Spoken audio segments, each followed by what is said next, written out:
भाई welcome back to all of you. आज हम करने वाले हैं क्लास 11th की बिजनेस स्टडीज़ का सेकंड चैप्टर का टॉपिक जॉइंट स्टॉक कंपनीज़। तो भाई जब ये टॉपिक स्टार्ट करते हैं हम तो हमारे दिमाग में सवाल ये उठना चाहिए, why we need a joint stock company.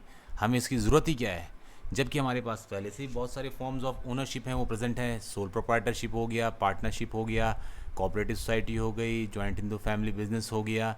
ठीक है, ये फॉर्म्स तो हमारे पास अवेलेबल हैं ही। ठीक है, अच्छा जी। तो फिर बोले हमें इसकी ज़रूरत क्या है। देखिए, ये फॉर्म्स अगर अवेलेबल थे तो इनमें कुछ कमियां भी थी। ठीक है, इन्हीं कमियों से दूरी पाने के लिए, निजात पाने के लिए, ठीक है, कि joint stock companies are emerge to overcome the difficulties of sole proprietorship, partnership, business organization to run a large scale business enterprise. भाई इन सब बिजनेसेस में कोई ना कोई कमी थी, जिसकी वजह से क्या था, इन सब फॉर्म्स ऑफ बिजनेस में बोलते कोई ना कोई कमी थी। ठीक है, किस चीज़ की भाई, लिमिटेशंस थी। कौन कौन सी, जैसे कि ये लिमिटेड रिसोर्सेज थे इनमें। ठीक है, लाइफ इनकी लिमिटेड थी। अगर सोल प्रोप्राइटर की डेथ हो जाए, ठीक है, तो क्या है कि भाई बिजनेस को आगे कंटिन्यू करना मुश्किल हो जाता था। ठीक, और लिमिटेड रिसोर्सेज, भाई एक बंदा कितना पैसा लगाएगा, ठीक, या पार्टनर्स भी कितना पैसा लगाएंगे। फैमिली की भी एक लिमिट होती है जॉइंट हिंदू फैमिली में पैसा लगाने की। ठीक है, अनलिमिटेड लाइबिलिटी, करता कि अनलिमिटेड लाइबिलिटी है, हमेशा वो प्रेशर में रहेगा कि भाई मेरे पर्सनल एसेट्स भी बिक सकते हैं, सोल प्रोप्राइटर की भी। तो या फिर लिमिटेड मैनेजरियल एबिलिटी, ठीक, जिनकी मैनेजरियल एबिलिटी थी इन फॉर्म्स ऑफ बिजनेस की वो काफ़ी लिमिटेड थी। तो इन सब की वजह से क्या हो रहा था, बिजनेस एक सर्टेन लेवल से आगे नहीं बढ़ पा रहा था। और इन्हीं सब से निजात पाने के लिए, इन सब से बोलते हैं कि इन डिफ़िकल्टीज़ को रिमूव करने के लिए ही बोलते हैं जॉइंट स्टॉक कंपनी है उसको एग्जिस्टेंस में आई। ठीक है, तो भाई इसकी डेफिनेशन है जो कंपनीज एक्ट 2013 के अकॉर्डिंग, इंडिया में जितनी भी जॉइंट स्टॉक कंपनीज है उनको गवर्न कौन करता है, कंपनीज एक्ट 2013। मतलब इसी एक्ट के अकॉर्डिंग, इसी लॉ या कानून के हिसाब से बोलते हैं हमारे यहाँ सभी जॉइंट स्टॉक कंपनियाँ हैं वो काम करती हैं। ठीक, तो इसकी डेफिनेशन क्या है भाई, a company is a voluntary association. Company क्या है, एक बोलते हैं कि वॉलेंटरी एसोसिएशन है। ठीक है, पहला पॉइंट हमारे पास ये आ गया कि भाई ये क्या है, एक वॉलेंटरी एसोसिएशन है। ठीक है, अच्छा, हैविंग सेपरेट लीगल आइडेंटिटी, दूसरा क्या है कि ये इसकी सेपरेट लीगल आइडेंटिटी है, एग्जिस्टेंस है। ठीक है, और प्रीपिचुअल सक्सेशन। ठीक, और चौथा पॉइंट निकल कर क्या आ गया, कॉमन सील। तो तीन बातों में फोकस है इसमें, चार बातों पे। ठीक, तो भाई चार बातें क्या क्या है, एक वॉलेंटरी एसोसिएशन। ठीक है, वॉलेंटरी एसोसिएशन मतलब क्या है कि लोग बोलते हैं, कुछ लोग खुद ब खुद साथ में आते हैं, ठीक है, और एक बिजनेस स्टार्ट करते हैं जिसका अल्टीमेट मोटिव होता है प्रॉफिट अर्न करना। वॉलेंटरी मतलब होता है अपनी इच्छा से, आप किसी को ज़बरदस्ती अपनी कंपनी में मेंबर नहीं बना सकते या पार्टनर नहीं बना सकते हैं। ठीक है, हाँ जी, किस लिए है इनका वॉलंटरी एसोसिएशन, ताकि ये कुछ प्रॉफिट अर्न कर सकें। अच्छा, सेपरेट लीगल आइडेंटिटी, आइडेंटिटी से एंटिटी बना है। भाई ओनर और बिजनेस दोनों अलग अलग हैं, ये इस बात पे फोकस है इसमें। ठीक है, कंपनीज एक्ट कहता है कि भाई कंपनी और ओनर मतलब मेंबर, शेयर होल्डर्स, ये लोग एक दूसरे से अलग अलग हैं। दोनों की बोलते हैं प्रॉपर्टीज़ अलग हैं, दोनों की बोलते हैं एसेट्स अलग हैं और लाइबिलिटीज़ अलग हैं। ऐसा नहीं कि जो बोलते हैं कंपनी के एसेट्स हैं वो शेयर होल्डर के एसेट्स हैं, बिल्कुल ऐसा नहीं होगा। प्रिपरेचुअल सक्सेशन मतलब कि भाई किसी भी मेंबर के डेथ होने से, उसके इंसॉल्वेंट होने से, या फिर बोलते हैं उसके ल्यूनेटिक होने से, मतलब कि उसके मानसिक संतुलन खोने से भी बिजनेस पे कोई असर नहीं पड़ता। ठीक है, बिजनेस चलता रहता है और रेगुलरली आगे कंटिन्यू, मेंबर्स आते जाते रहते हैं।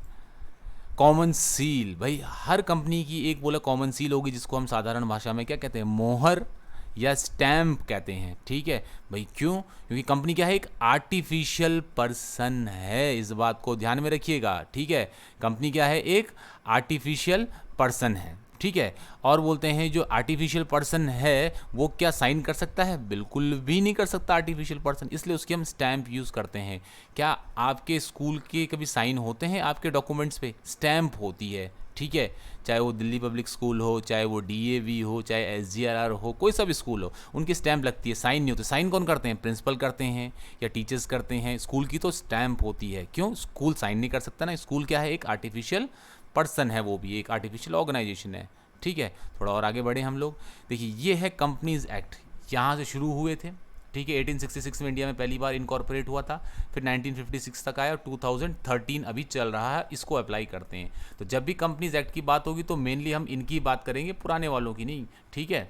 तो भाई ये पहले 1956 था और अब करेंटली 2013 चल रहा है, ठीक है। तो हम इनकी बात कर रहे हैं 2013 वाले की। फीचर्स क्या क्या होते हैं कंपनीज के, ये देख लेते हैं हम लोग। पहला फीचर बताया गया यहाँ पर क्या, आर्टिफिशियल पर्सन।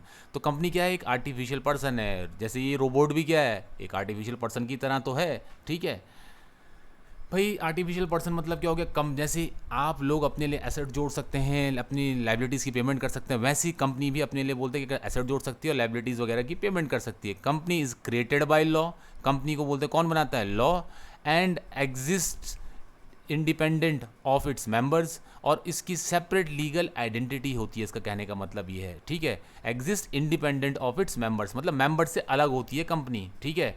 ऐसा नहीं कि मेंबर की ही कंपनी मान ली जाएगी। इट कैन ओन प्रॉपर्टीज़ बताया गया, देखिए ये अपनी प्रॉपर्टीज़ रख सकती है, उधार ले सकती है, ठीक है, और कोई कॉन्ट्रैक्ट भी साइन कर सकती है, कौन, company. But it is not a natural person, ये एक नेचुरल पर्सन नहीं है, ये क्या है, एक आर्टिफिशियल पर्सन है जिसको लॉ ने बनाया है। फिर अगला पॉइंट हमारे पास सेपरेट लीगल आइडेंटिटी, मैंने इंटिटी, ठीक है। तो भाई देखते हैं इसमें क्या बता रहे हैं। इसमें बता रहे हैं कि as the company is a registered body, ठीक, it is treated as a legal person. भाई यहाँ पर रजिस्ट्रेशन कंपलसरी होता है, इस बात का ख्याल रहे। ऐसा नहीं कि जैसे पार्टनरशिप में होता था कि भाई कंपलसरी रजिस्ट्रेशन है जो आपका, ठीक है, वो ऑप्शनल होता था, आप चाहे कराएं या ना कराएं, बट यहाँ पर कंपलसरी है। And its asset and liabilities are separate from those of its owners, owners मतलब शेयर होल्डर्स या मेंबर्स की बात हो रही है, ठीक है। तो बोला कंपनी के अपने एसेट, अब ऐसा करते क्यों है, पहले इस बात का ध्यान रहे, ठीक। फ़ायदे क्या हैं इसके, देखिए हो सकता है कि अगर कंपनी कल एसेट खरीदे और किसके नाम पे खरीद ले, डायरेक्टर के नाम पे खरीद ले, ठीक है। तो होगा क्या, डायरेक्टर बोलेगा मैं तो जा रहा हूँ और ये एसेट्स भी मेरे नाम पे हैं, तो मैं कंपनी छोड़ के जा रहा हूँ, सारे एसेट्स भी मेरे हुए। इसलिए क्या है, एक आर्टिफिशियल बोलते हैं, जब आप ऑर्गेनाइजेशन बना लेते तो कंपनी तो कहीं नहीं जाने वाली, मेंबर्स ही आ जा सकते हैं, लेकिन कंपनी अपनी जगह पे रहेगी। तो इसलिए सारे एसेट्स किसके नाम पे रहेंगे, कंपनी के नाम पे रहेंगे। तो इसको कंसेप्ट को और अच्छे से समझते हैं हम, सेपरेट लीगल। देखिए ये है आपके बोलते हैं ओनर या मेंबर, ठीक है, और ये हमारी कंपनी है, ठीक। तो भाई ये भी एक पर्सन है बोलते हैं हमारे, और ये भी एक पर्सन है, ठीक है। लेकिन ये कैसे पर्सन है हमारे मेंबर्स, नेचुरल, और ये कैसे हैं बोलते हैं हमारे आर्टिफिशियल पर्सन है। भाई जो आपके मेंबर्स हैं इनको किसने बनाया है, नेचर ने बनाया है, और आपकी कंपनी को किसने बनाया है, लॉ ने बनाया है। इनके बीच में रिलेशन क्या है पहले देख लेते हैं। है तो दोनों सेपरेट पर्सन, एक आर्टिफिशियल पर्सन, एक नेचुरल पर्सन है, ठीक है। तो भाई जो मेंबर्स होते हैं या ओनर्स होते हैं, शेयर होल्डर्स होते हैं, वो क्या करते हैं, कैपिटल इन्वेस्ट करते हैं इसमें, ठीक है, और किस में, कंपनी में। और कंपनी क्या देती है बदले में, उनकी कैपिटल पर इंटरेस्ट देती है उनको, ठीक है। और नॉर्मल से बता रहा हूँ, ठीक है। बच्चे बोल रहे हो, कोई बोल रहा होगा सर डिविडेंड वगैरह, वो हम डिस्कस करेंगे आगे, ठीक है। नेक्स्ट बताया गया फॉर्मेशन, ठीक। भाई आप ये डायग्राम देख रहे हैं, यहाँ पे रुपए और टाइम का सिंबल है, यानी कि डॉलर और घड़ी का सिंबल है, इन दोनों में बैलेंस बनाया गया है। भाई जितने होता क्या था, जैसे पार्टनरशिप, सोल प्रोप्राइटरशिप, इनमें आप क्या पढ़ते थे, इजी फॉर्मेशन। यहाँ ऐसा कुछ नहीं है, ठीक है, यहाँ ऐसा बिल्कुल भी नहीं है, ठीक है। भाई यहाँ पर क्या बता रहे हैं, formation of A company is A time consuming process. ये क्या है, टाइम कंज्यूमिंग प्रोसेस है, ठीक, और एक्सपेंसिव भी है, एक्सपेंसिव प्रोसेस भी। क्यों, क्योंकि इसमें बहुत सारे हमें क्या बनाने पड़ते हैं, डॉक्यूमेंट्स बनाने पड़ते हैं, सेवरल डॉक्यूमेंट्स से बनाने पड़ते हैं। टाइम काफ़ी लंबा चौड़ा प्रोसेस है और एक्सपेंसिव हो जाता है, क्योंकि हमें बहुत सारे डॉक्यूमेंट्स उनको प्रिपेयर करना पड़ता है, ठीक। और दूसरी बात ये मैं पहले बता चुका हूँ, रजिस्ट्रेशन क्या है, कंपलसरी है इसमें। कौन से एक्ट के तहत, कंपनीज एक्ट 2013 में। या फिर अगर कंपनी पुरानी है तो जो मैंने प्रीवियस लॉज दिखाए थे जो 1866 से स्टार्ट है, वहाँ से भी बोलते हैं आप क्या कर सकते हैं, अपनी कंपनी को रजिस्टर हो तो चलेगा, उसको भी एक्सेप्ट किया जाएगा, ठीक है। तो भाई फॉर्मेशन इसकी ऐसा नहीं कि जैसे प्रीवियसली होता था इजी होती है, क्या होता है, इसकी फॉर्मेशन एक टाइम कंज्यूमिंग प्रोसेस है, ठीक, बहुत टाइम लगता है, एक्सपेंसिव भी है, क्योंकि बहुत सारे डॉक्यूमेंट्स हमें मेंटेन करने पड़ते हैं, बनाने पड़ते हैं, और कंपनीज एक्ट के अकॉर्डिंग हम इसको रजिस्टर करते हैं, ठीक है। अच्छा जी, नेक्स्ट बताया गया है हमें परपेचुअल सक्सेशन, ठीक। मतलब देख रहे हैं चक्का चलता जा रहा है, चलता जा रहा है, चलता जा रहा है, चलता जा रहा है, ठीक। मतलब कंपनी पर बोलते हैं कि किसी भी मेंबर की डेथ की वजह से ठीक है, या बोलते हैं उसके इंसॉल्वेंट हो जाने की वजह से या उसकी ल्यूनेंसी की वजह से, मतलब मानसिक संतुलन खो बैठे, इससे कंपनी के एग्जिस्टेंस पर कोई असर नहीं पड़ता है। कंपनी को लॉ ही बनाता है कि company is created by law and hence only the law can bring an end to its existence, और इसीलिए लॉ ही इसको बोलते हैं क्लोज भी कर सकता है, वाइंड अप कर सकता है। ठीक, तो लीगल प्रोसेस के जरिए बनती है, लीगल प्रोसेस के जरिए ही क्लोज होगी, और मेंबर्स की डेथ या इंसॉल्वेंसी की वजह से बोलते हैं कंपनी की एग्जिस्टेंस पर कोई असर नहीं पड़ता है। ठीक है, थोड़ा आगे बढ़ते हैं हम लोग।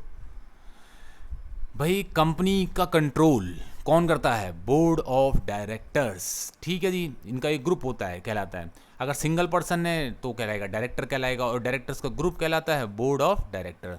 अच्छा, ये होते कौन है? कंपनी में हर साल क्या होता है? AGM होती है, एनुअल जनरल मीटिंग। वहाँ सभी मेंबर्स को, शेयर होल्डर्स को बुलाया जाता है।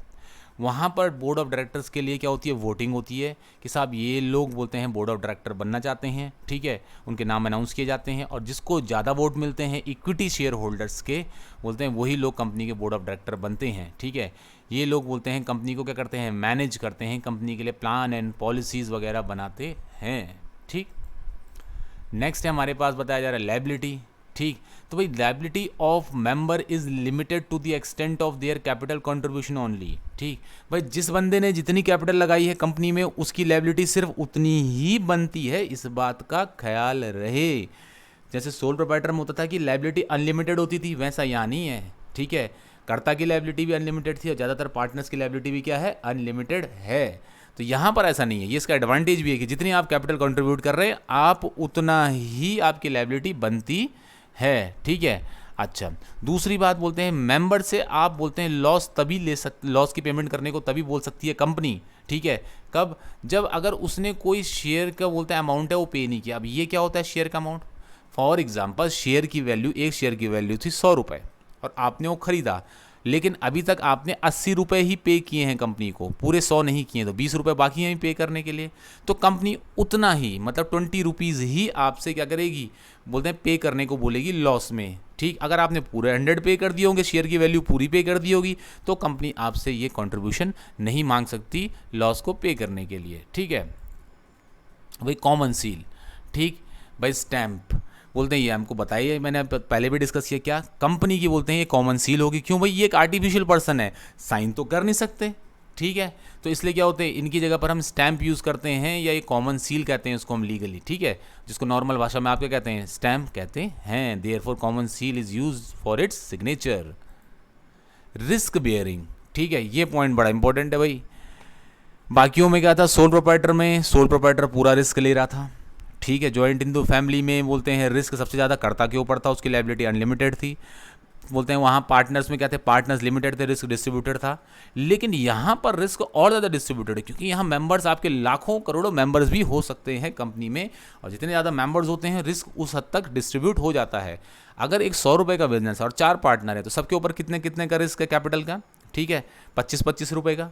लेकिन अगर आप 100 पार्टनर होते तो कितना होता? 1-1 रुपये का रिस्क होता। तो पार्टनर जितने बढ़ते जाते हैं तो सबके ऊपर क्या होता है? रिस्क डिस्ट्रीब्यूट हो जाता है। यहाँ पर भी वही बात कही गई है, risk of loss in a company is borne by all share holders. सभी शेयर होल्डर के द्वारा ये रिस्क शेयर किया जाता है, so that it will not become a heavy burden to them, ताकि उनके ऊपर ज़्यादा बर्डन ना आए। ठीक है, किसके ऊपर? किसी एक मेंबर के ऊपर। साहब ये थे आप लोगों के लिए features of joint stock company. ठीक है जी, जल्दी मिलेंगे नए वीडियो के साथ। लेकिन अगर वीडियो पसंद आया है और अभी तक देख रहे हो और सब्सक्राइब नहीं किया, जल्दी से सब्सक्राइब करो, और अगर सब्सक्राइब कर रखा है तो जल्दी से एक लाइक का बटन दबाइए और ज़्यादा से ज़्यादा इसको शेयर करिए। नए वीडियो आने तक till then good bye and take care all of you.